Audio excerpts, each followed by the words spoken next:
の後あるアクシデントが起きまして、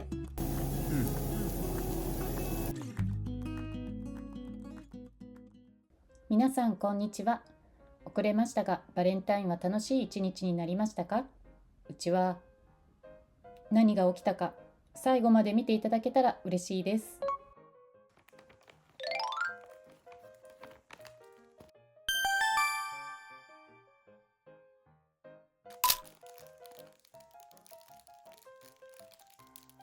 開かないし、こっ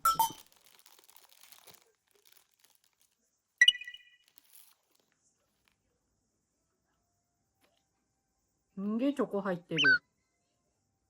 ほら。甘い？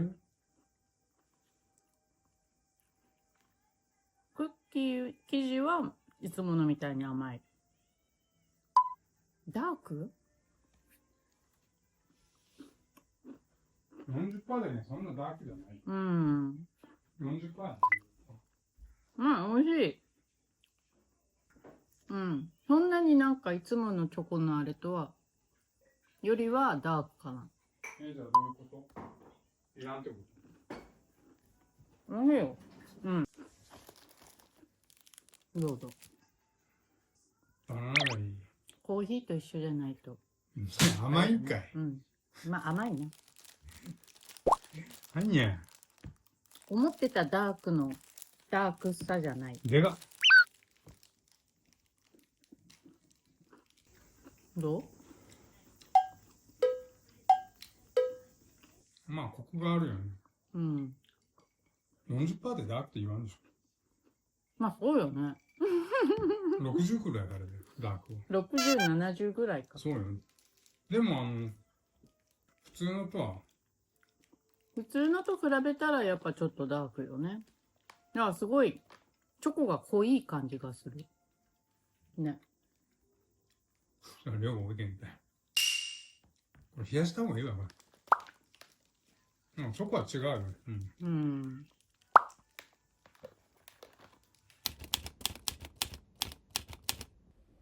この日は私と旦那さんはお家でお肉でも焼いてゆっくり食べようということになり、その前にバレンタインなのでワンパンでできるチョコレートココナッツブラウニーを焼きました。これはエドモンズクッカリーブックというニュージーランドのレシピ本をもとに作りました。こちらです。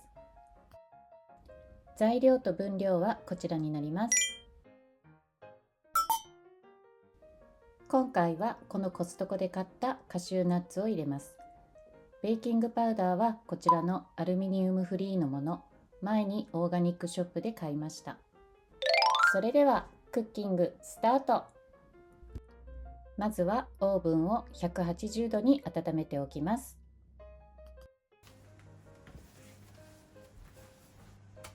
お鍋を弱火で温めます。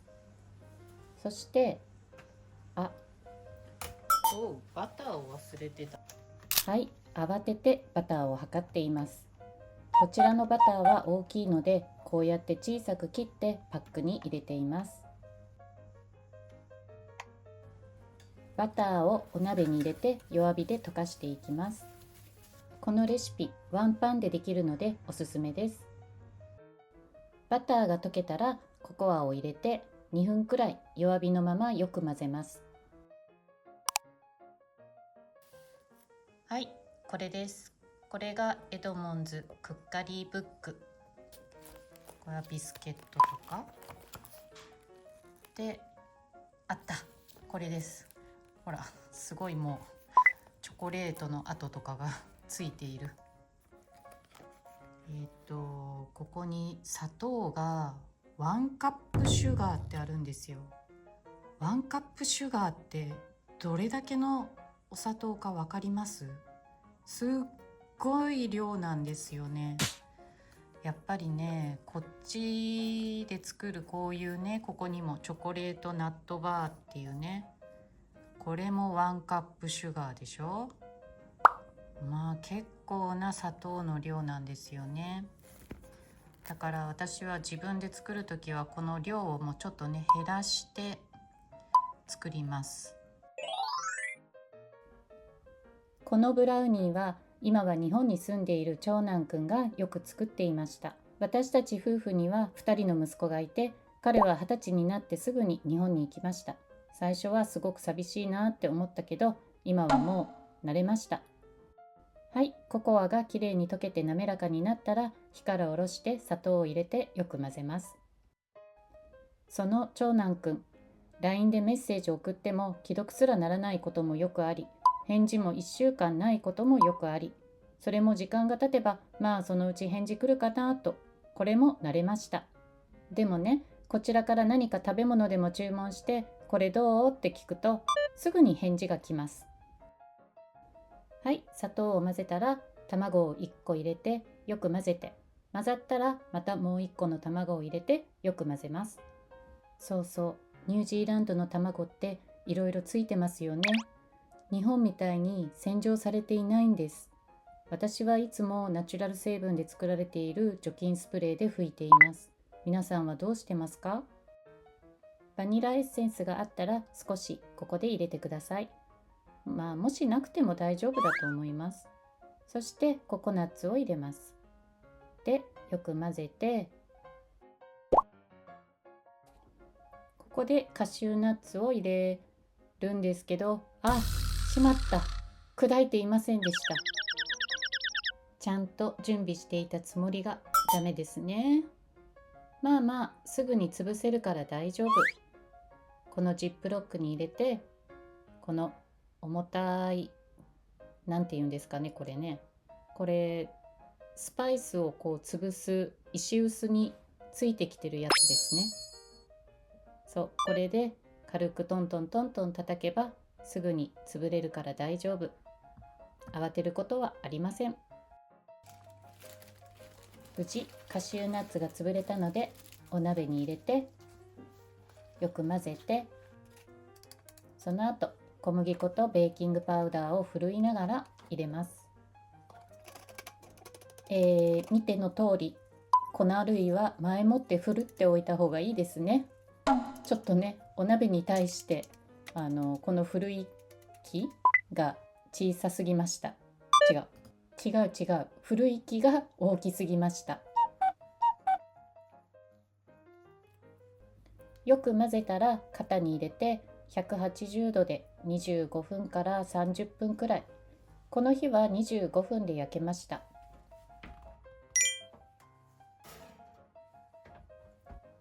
はい、焼けました。焼き上がったらこうやって型から外して冷ましておきます。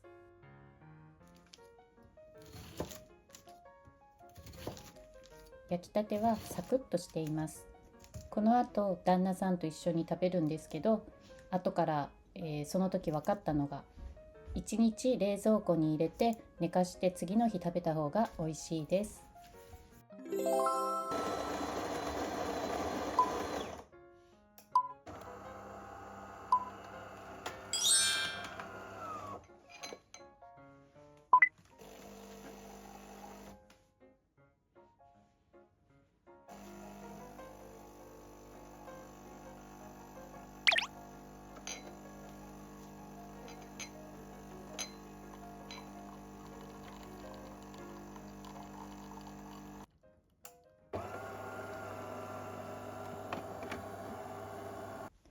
最初のカップの位置がずれていたので、私のエスプレッソは少なかったです。これが旦那さんの分です。見えるかな？結構綺麗なゴールデンのクレマでしょ？今回はフラットホワイトを作ります。ちょっとスチームしていた動画がうまく撮れてなかったのでごめんなさい。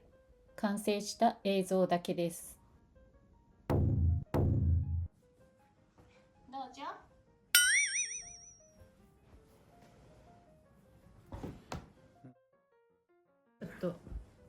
ちょっと最初作ったら、こんぐらいでしか作れんやったけん足した。ハッピーバレンタイン。じゃこん。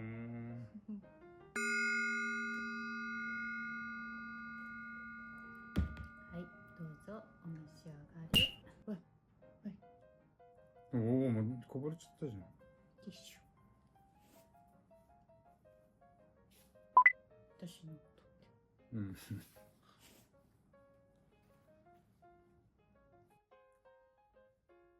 クリームあった方がいい？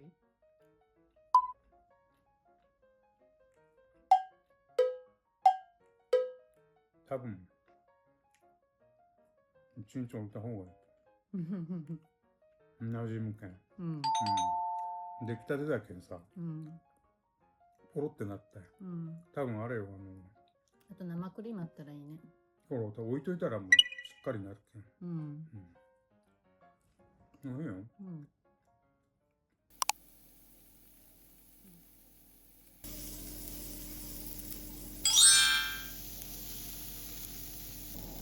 我が家のズッキーニ。昔ニュージーランドに住んでいた日本人ご夫婦からいただいたこの焼肉プレート。いいよ、もう。ほ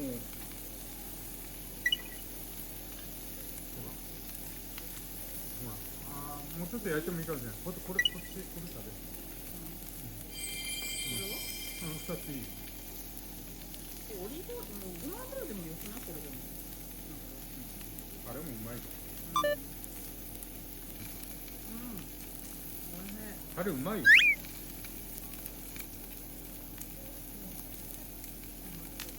あれもうまいよ。お互いにロト